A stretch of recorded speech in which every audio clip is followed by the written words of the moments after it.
Ramiz sir का comment ले लेते हैं। सर, अगर कल के मैच की बात की जाए तो श्रीलंका ने 5 विकेटों से विक्ट्री अपने नाम की।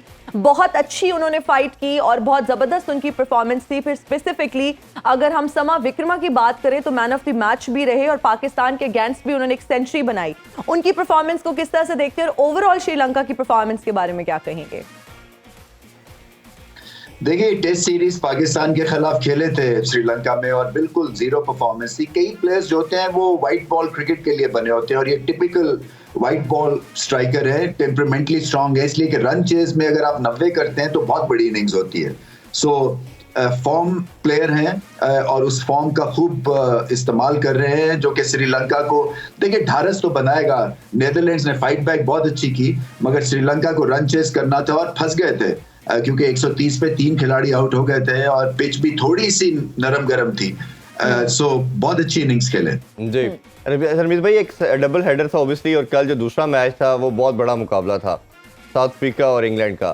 साउथ अफ्रीका की अगर बात करें तो मेरा ख्याल है कि इस वर्ल्ड कप की सबसे खूबसूरत क्रिकेट अगर कोई टीम खेल रही है तो वो साउथ अफ्रीका कहना बिल्कुल गलत नहीं होगा। माइंडसेट की बात करें, अप्रोच की बात करें, पावर हिटिंग की बात करें, स्किल लेवल की बात करें, तमाम कंपोनेंट्स को वो देखते हैं, वो पूरा करते चले आ रहे हैं। कैसे देखते हैं इनकी परफॉर्मेंस को? और ये एक वन साइडेड कर देना हर मैच को, अगर पहले बैटिंग मिलती है तो बिल्कुल वन साइडेड कर देते हैं इनिंग्स को, उसको कैसे देखते हैं?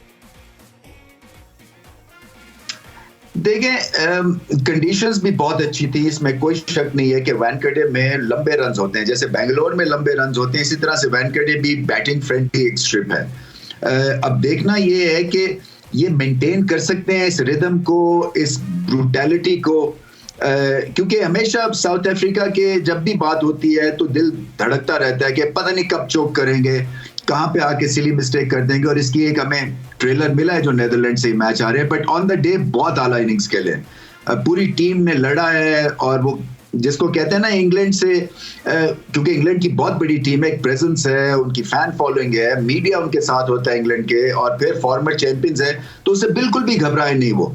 सो इस लिहाज से भी मेंटल लिफ्ट भी थी और टेक्निकल एतबार से तो बिल्कुल ही पछाड़ दिया। सो और फिर फेयरलेस क्रिकेट खेलते हैं। ये नहीं है कि कोई आके ये सोचता है कि मैं आउट ना हो जाऊं या मैंने अब पार्टनरशिप लगानी है या मेरा 50 जो है वो हो रहा है तो मैं स्लो डाउन कर दूं। इनफैक्ट मेरी एरन फिन से बात हो रही थी उस दिन ऑफ एयर, जब वो यहाँ पे कमेंट्री कर रहे थे, तो उन्होंने कहा पाकिस्तान या एशियन जो बल्लेबाज हैं, सबसे अच्छा वक्त उनको बॉल करने का है जब वो माइलस्टोन के पास होते हैं, क्योंकि उस पर वो स्लो डाउन हो जाते हैं। सो एक इंप्रेशन है जो कि वेस्टर्न वर्ल्ड का है कि जो सब कॉन्टिनेंट के प्लेयर्स हैं, जैसे ही 50 होता है या 100 होता है, ये अपने लिए खेलना शुरू कर देते हैं। मगर साउथ अफ्रीका का आप देखें, कभी भी क्लासन ने 60 बॉलों में 100 कर दिया, कभी उनके जेन में भी नहीं बल्कि चौका मार के 100 किया था। सो ये चीजें हैं जो कि देखने वाली हैं और बहुत बड़ी इनिंग्स खेल लिया। क्रैम्प पड़ रहे थे क्लासन को, साथ एक टेल एंडर खेल रहा था जिन्होंने बैट्समैन वाले माइंडसेट जो है, उन्होंने जैनसन ने बैटिंग की, पार्टनरशिप 160 की लगा दी और ऑलमोस्ट 12 रन एन ओवर के हिसाब से गए।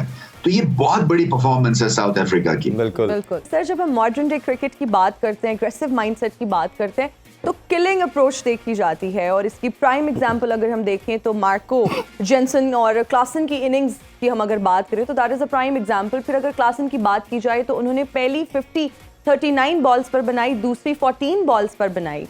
और अगर हम मॉडर्न डे क्रिकेट की जहां बात करते हैं तो हमारी पावर हिटिंग अप्रोच होनी चाहिए, लेकिन अनफॉर्चुनेटली जिस तरह से चीज़ें इवॉल्व हो रही हैं, हमारी टीम और बहुत सारी और भी टीम्स के जो खिलाड़ी हैं या बहुत सारी और भी टीम्स, वो इवॉल्व नहीं हो रही मॉडर्न डे क्रिकेट के साथ साथ। उनका माइंडसेट वही है, वही स्टैटिक स्टाइल है, वही कन्वेंशनल स्टाइल में खेलते हैं। ये पावर हिटिंग अप्रोच कितनी ज़रूरी है और आप क्या समझते हैं इसका सोल्यूशन क्या है? देखिए, जो रन चेस था ना पाकिस्तान का ऑस्ट्रेलिया के अगेंस्ट, वो 35-36 ओवर्स तक बिल्कुल ठीक क्रिकेट खेल रहे थे और हिसाब से हिटिंग भी कर रहे थे। पाकिस्तान की एबिलिटी छक्का मारने की जो है ना वो कम है, मगर इसका ये मतलब नहीं है कि आप जो है वो गेम अवेयरनेस आपके हाथ से निकल जाए और आप गलत वक्त के ऊपर गलत शॉट मार के और आउट हो जाए। जो कि साउथ अफ्रीका ने बताया कि आप ठीक है, उनके पास है ऐसे प्लेयर्स जो कि छक्का लगाते हैं, क्लासन हो जाएं या एडन मार्करम हो जाएं, मगर फिर भी जो सिचुएशन को उन्होंने रीड करके और अप्लाई किया माइंड, वो देखने वाली बात है जो कि पाकिस्तान को भी देखना है। पाकिस्तान जो है वो अगर 350, 340 तक ले जाता तो ये बहुत बेहतर रन चेज होता, मगर एंड में आके 5 ओवर्स भी पड़े थे और ऑल आउट भी हो गए। तो ये देखने की बात है ना कि आप छक्का ना लगाएं, चले महारत भी नहीं है, आप समझ लें ओल्ड तरीके से ये खेलते हैं, और ये तरीके को बदलने के लिए फिर आपको प्लेयर्स वैसे चाहिए। ये डीएनए ऑल्टर करने के लिए ये नहीं हो सकता कि इन करंट प्लेयर्स के साथ आप जो है वो एक्सपेक्ट करें कि ये क्लासन की तरह खेलेंगे। वो पीछे से ट्रेंड आते हैं और क्लासन हमेशा से छक्के लगाते हैं। ये ऐसा नहीं, मार्करम स्ट्रगल करते हैं, वो अलोंग द ग्राउंड ज्यादा खेलते हैं, मगर वो स्पिन के अगेंस्ट उनकी बैटिंग में जमीन आसमान का फर्क। पाकिस्तान को स्किल लेवल भी बढ़ाना है, गेम अवेयरनेस बढ़ानी है, और जो सेट होगा फिर उसको 100, 125, 150 करना है इन पिचेस के ऊपर।